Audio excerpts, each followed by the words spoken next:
paz do Senhor, meus irmãos. Aqui do Clério de Oliveira Júnior, pastor da Igreja Pentecostal Betânia, no Jaçanã. Eu quero dizer que é um prazer tê-los neste momento, neste encontro que nós estamos tendo. Quero trazer uma palavra aos irmãos, que também falou ao meu coração, onde eu encontrei um texto do Instituto Jetro. O Instituto Jetro, ele dá suporte e subsídio aos pastores, oferecendo aos pastores conteúdo para desenvolvimento do ministério. Eu estava no Instagram deles nessa semana e me deparei com um texto chamado Como Falar com os Irmãos.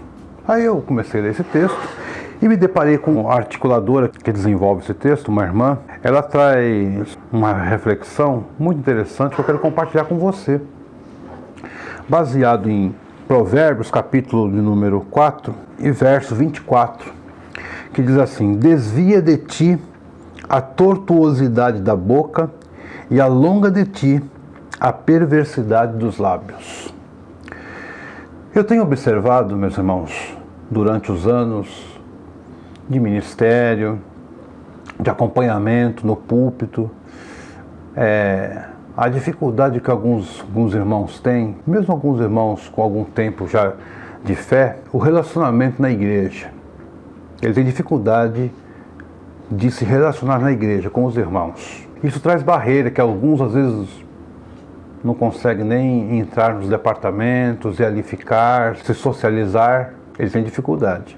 Nós não sabemos por que essa dificuldade. Tem pessoas que têm certos bloqueios. Não cabe a mim explorar esse assunto, mesmo porque o objeto dessa reflexão não é este, mas eu quero trazer para os irmãos alguns pontos breves que eu colhi para mim nesse texto, e eu quero, baseado no texto da Palavra de Deus de Provérbios 4:24, compartilhar com você. As pessoas chegam na igreja com muitas dificuldades, e não é porque a pessoa já está solidificado na fé, eu já tenho alguns anos na igreja, que ela não passa seus problemas existenciais, emocionais, psicológicos. Por sinal, eu quero até ressaltar para você aqui, as pessoas, elas carregam na vida, durante bom tempo, amargura e frustração. E isso também acontece até no meio dos jovens, adolescentes. Quando as pessoas vêm para a igreja, irmãos, as pessoas esperam que o ambiente da igreja seja um ambiente que lhes alivie o fardo. Porque às vezes, e muitas das vezes, um exemplo bem dessa quarentena que estamos vivendo por causa da pandemia. As pessoas muito tempo em casa, com seu cônjuge, com seus filhos, com seus pais, 24 horas direto. Porque antes a pessoa saía para trabalhar, voltava, encontrava só à noite, aí tinha assuntos para colocar em dia, mas agora todos estão lá e isso está trazendo um estresse muito grande. Mas esse assunto, essa observação eu já tenho notado há algum tempo já. O relacionamento na igreja, às vezes, ele é quebradiço, ele é interrompido. Então, quando me deparei com esse texto, que a irmã colocou no Instituto Jetro, e fornecendo a nós, pastores, também uma visão diferenciada, justamente para compartilhar com você. Temos que ter cuidado com a nossa fala, temos que ter cuidado com a nossa língua, com o nosso falar, porque o nosso interlocutor, com quem estamos conversando, ele pode estar muito mais machucado que você. É isso que Salomão coloca aqui em Provérbios 4:24. Desvia de ti a tortuosidade da boca e alonga de ti, ou seja, afasta de ti a perversidade dos lábios. Tem gente que é pesado de língua. Eu nunca me esqueço que meu pai falava para mim, com meus irmãos, nós éramos pequenos, ele falava assim, e quando eu me deparei com esse texto, eu me lembrei da fala do meu pai. Cuidado com o que você vai falar. Pense 5, 10, 20 vezes o que você vai falar. Nem tudo que se vem na mente se fala. Aquilo, antes da adolescência, eu já ouvi meu pai falar isso. Para mim foi muito bom. Me trouxe para a vida adulta, né? E mais tarde como pai. Sou pai de 3 filhos. Me trouxe uma reflexão para passar para meus filhos. Pense bem o que você vai falar. Mas a gente, às vezes, encontra pessoas descuidadas. E no seio da igreja, nós estamos lidando com vidas, nós estamos lidando com o sentimento das pessoas. As pessoas vêm para a igreja, para a escola dominical, para o ensaio do seu departamento, E o ambiente na igreja, irmãos, ele tem que ser o mais saudável possível. A pessoa já passa tanto problema em casa, a pessoa já passa tanto problema no trabalho, metas que tem que cumprir, obrigações que tem que se realizar, relatórios a preencher, respostas rápidas a dar por seus superiores, que quando ele chega na igreja, essa pessoa precisa de um ambiente saudável, um ambiente de carinho, um ambiente de amor, um ambiente de aconchego, um ambiente de acolhimento. Essa é a palavra certa. A igreja tem que ser acolhedora. E me desculpem, por vezes eu não consigo enxergar isso. Portanto, fica aqui essa minha reflexão, convidando você, não para nós colocarmos isso ao outro, mas a você que me escuta. Eu tenho que ser acolhedor para o meu interlocutor. Aquele que chega, o novo convertido, o irmão da terceira idade, o adolescente que está entrando na vida adulta, o jovem que está iniciando, às vezes, na carreira profissional, na vida matrimonial. Enfim, eu tenho que ser essa pessoa acolhedora, para também ser acolhido. Eu também quero ser acolhido, eu também quero ser aceito, eu também quero ser amado, eu também quero ser respeitado, eu também quero ser ouvido. Então, um dos textos que é ressaltado nesse artigo é também o Provérbios capítulo 13 e verso 12, que Salomão nos diz assim: a esperança demorada enfraquece o coração, mas o desejo chegado é árvore de vida.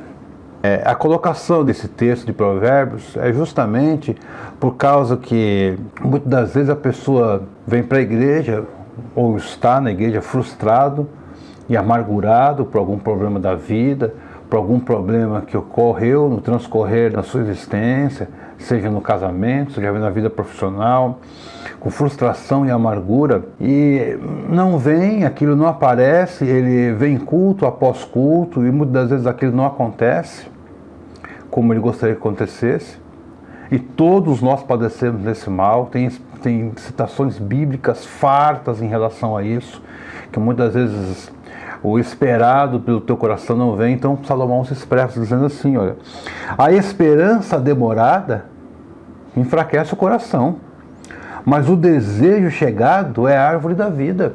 A pessoa espera muito tempo, não vem, é o emprego que ele tão sonhava, o curso que ele queria fazer, o projeto da sua casa própria, de um carro, um automóvel que ele queria adquirir, ele não conseguiu, o plano que ele montou não deu certo.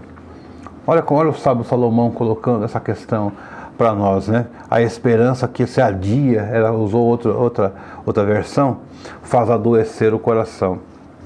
As pessoas ficam amarguradas, as pessoas entram em depressão, as pessoas se entristecem.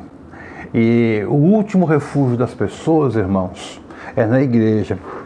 E eu costumo dizer que até aqueles que já estão na igreja, que têm alguns anos de fé, que frequentam cultos, que tomam ceia, que dizimam, passam por este fenômeno psicológico.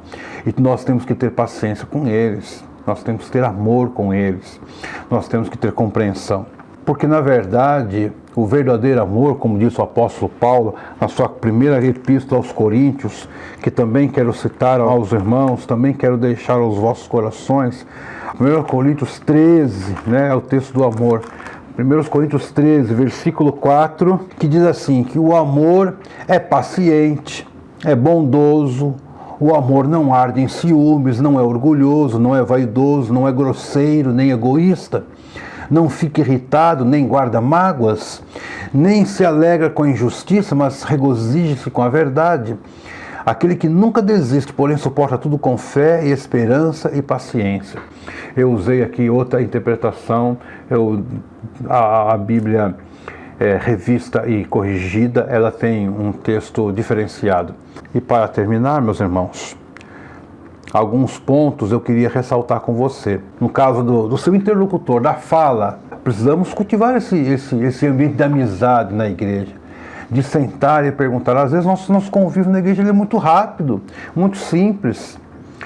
Você chega perto do início do culto e se assenta e participa dos louvores, assiste os departamentos se apresentarem, ouve a palavra de Deus, o sermão e vai para casa sem ter um tempo para conversar com os seus irmãos, até do banco. Mas o convívio na igreja com os irmãos, ele é bom, ele fortalece os laços. Ele traz para nós cumplicidade. Então eu gostaria de ressaltar aqui alguns itens. Número 1. É tolice falar sem ouvir. Silencie no momento em que o outro fala. Avalie os motivos pelo qual o outro diz o que diz. Tenha interesse. Veja se quando você está conversando com alguém, realmente o está ouvindo ou apenas está à espera da sua vez de falar. Deixa eu te contar uma coisa. Fui visitar uma irmã essa semana. Uma irmã que está doente, e ela deixou uma mensagem gravada para mim, eu fui visitá-la. Chegando lá, essa irmã com dificuldades por causa da sua enfermidade, me atendeu na cama, e ela falou assim: pastor, eu sei que você é um homem ocupado, eu não quero tomar o seu tempo. E aí que ela falou uma frase que eu fiquei muito emocionado. Ela falou assim: pastor, me escute por um momento. O momento gasto comigo vai ser bom. Ela falou: eu preciso falar, pastor. Eu preciso falar com alguém. Eu preciso me desabafar. Eu não tenho com quem conversar. Estou com uma dor no peito. E ali a minha pressa acabou. Eu fiquei escutando a irmã falar. Ela só queria um ouvido. Alguém que ouvisse a falar. E deixei ela falar. Em momento algum interrompi. E quero também ressaltar que ouvir é uma arte. Até naquela manhã, eu recebi uma mensagem no Instagram que dizia sobre justamente isso. Ouvir é uma arte. Na sociedade apressada que nós vivemos, na sociedade conectada, no mundo virtual em que nós vivemos, poucos querem ouvir. Ninguém tem mais paciência de se assentar e ouvir. As pessoas querem falar. Ouvir não. Querem escutar outras coisas. E essa irmã idosa só queria que alguém para ali ouvir. Número 2. Aprenda a ressaltar aquilo que você admira. Aquilo que você acha bom. Precisamos rever essa política de diminuir o outro para nos destacar. De falar mal do outro para que as nossas qualidades apareçam melhor. Pelo contrário, aquilo que você diz, fala a seu próprio respeito. Em Mateus 12:34 diz assim, que a boca fala daquilo que o coração está cheio. Os psicólogos afirmam isso, né? Aquilo que você fala mal diz respeito a você. É o espelho daquilo que você fala. Essa preocupação sempre de levantar questões negativas no outro, cuidado que isso pode ser um espelho do seu próprio sentimento. Número 3. Nenhuma verdade observada por um único ponto de vista é uma verdade completa. Se ouvir verdadeiramente, poderá enxergar um contraponto a respeito de um problema que parece enorme e sob outra perspectiva, será fácil resolver. Você não deve sempre agradar, mas precisa falar com amor aquilo do que discorda. Você não precisa ser sempre benevolente, mas seja afável. Uma vez eu falei para um obreiro nosso, discordar não nos faz inimigos, não nos faz adversários. Às vezes a pessoa vem conversar com você, ou você com a pessoa, e no fundo, sabe o que ela queria? É que alguém discordasse dela. Mas discorde com amor, com carinho, com cortesia, com amabilidade. A gente, para tirar conclusões de um determinado problema, a gente tem que ouvir o outro lado. A gente tem que ver a outra perspectiva. Se coloque no lado do seu irmão. Eu queria aqui ressaltar que quando eu fiz a matéria de psicologia pastoral no seminário, foi nos dado um livro para ler, que a gente ia usar naquele semestre todo, aquele livro, que eu gostei muito daquele autor. E em certa altura do livro, o autor daquele volume, ele dizia o seguinte: nunca diga se eu tivesse no seu lugar, porque na verdade, se você estivesse no lugar dele, você faria o que ele faz, o que ele fez, porque as condições dele, é a realidade dele, é a verdade dele. Então nós precisamos aprender a se colocar no lugar da outra pessoa. Às vezes você não passou e nem passa o problema que ela está passando. Então nós temos que ouvir com calma, com serenidade e procurar ajudar, que a pessoa do outro lado deve estar passando com um problema bem apertado. Número 4, não invada a vida das pessoas sem autorização. Não seja arrogante. Espere o momento certo para falar e, se possível, espere que peçam sua opinião ou te deem espaço. É muito comum as pessoas virem soltando aquilo que você não perguntou, entrando em seara que não lhe pertence. Cuidado com isso. As pessoas se ofendem com isso. Às vezes a pessoa nem fala por uma questão de educação e nem se expressa e nem deixa transparecer. Mas ele não gostou daquilo. Não seja invasivo. É muito feio, muito ruim isso. Uma pessoa machucada, você ir adentrando em áreas da vida que às vezes ainda não está aberto para você. Vamos devagar, vamos etapa por etapa. A pessoa é nova na igreja, ou está na igreja machucado, certo? Não fique forçando a barra, mas vá com carinho e amor. Número 5, exponha também suas fraquezas. Fale de suas dificuldades e sugere empatia. Quando nos colocamos debaixo do mesmo jugo, estamos dizendo que entendemos o que ele sente e o que estamos ali para aprender juntos e dividir os fardos. Tem certas pessoas que têm dificuldade para isso. Ele dá a impressão que você tem que ele é sempre o super-homem. Ele sempre está lá em cima no Olimpo. Não, nós temos nossas fraquezas. Todos nós temos nossos medos. Todos nós temos nossas dificuldades.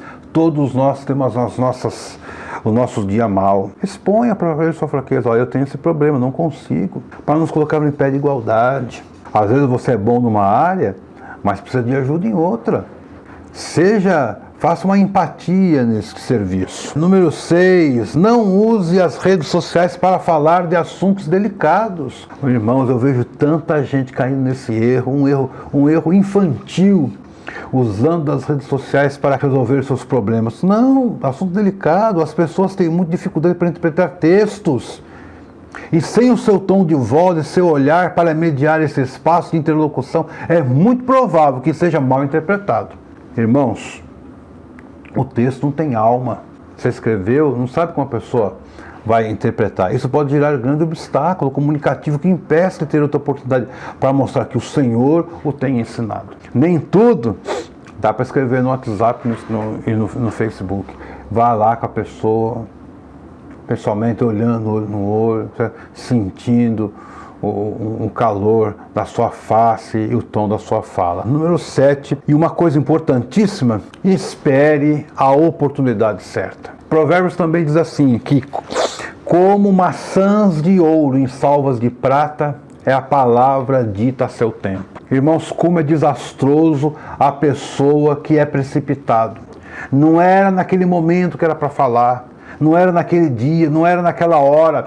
Ele se precipitou e estragou tudo. Espere o momento certo. Veja se aquele momento é o momento adequado para essa conversa. Se não, se escolha um dia melhor, um dia bom, certo? Que a pessoa esteja mais bem-humorada, que você perceba que o ambiente está mais favorável para a gente assim, então, ter um relacionamento mais saudável. Bem, o propósito disso tudo, meus amados, é a gente cumprir com o que diz Efésios capítulo 4, versos 2 e 3. Né? Uma postura nossa, com toda humildade e mansidão, com longanimidade, suportando-vos uns aos outros em amor, esforçando-vos diligentemente por preservar a unidade do Espírito no vínculo da paz. Efésios 4, versículos 2 e 3. O que é isso senão nada mais, nada menos do que o convívio entre irmãos? Esse convívio entre irmãos tem que ser salutar. E o fruto disso será um crescimento sadio da igreja. Uma igreja acolhedora, que acolhe e também é acolhida. Eu quero acolher e também quero ser acolhido. Eu ouço e também quero ser ouvido. Eu entendo e também quero ser entendido. Que Deus abençoe você. Que o Senhor possa completar melhor no seu coração essa palavra que o Senhor nos proporcionou. Quero orar por você nesse momento. Quero pedir que o Senhor te visite, te ilumine, te dê paz. Porque tudo aquilo que nós conversamos nesse momento não serve só para a igreja, serve para o teu lar, serve no local de trabalho também. Pai Celestial, eu te agradeço porque tu nos proporcionaste esse momento para falarmos das tuas grandezas. E quero apresentar os teus filhos, ó Deus, que nos assistem nesse momento e ouvir essa palavra, e que essa palavra possa penetrar em cada coração e frutificar. Abençoe-nos, ó Pai amado, para que o nosso relacionamento com nossos irmãos, com os nossos familiares, com nossos colegas de trabalho, possa ser um relacionamento sadio, onde haja o resplendor da Tua presença na nossa fala, no nosso linguajar, nas nossas decisões. Senhor, nos cubra com a Tua graça e que nos faça instrumento da Sua paz. É assim que eu oro a Ti e desde já te agradeço em nome de Jesus. Amém. Eu quero pedir para você se inscrever no nosso canal do YouTube e também nos seguir nas nossas redes sociais, pelo Instagram e pelo Facebook. E eu espero você no nosso próximo encontro, que eu tenho certeza que o Senhor nos trará uma palavra que vai edificar a nossa fé. Que Deus abençoe você em nome de Jesus.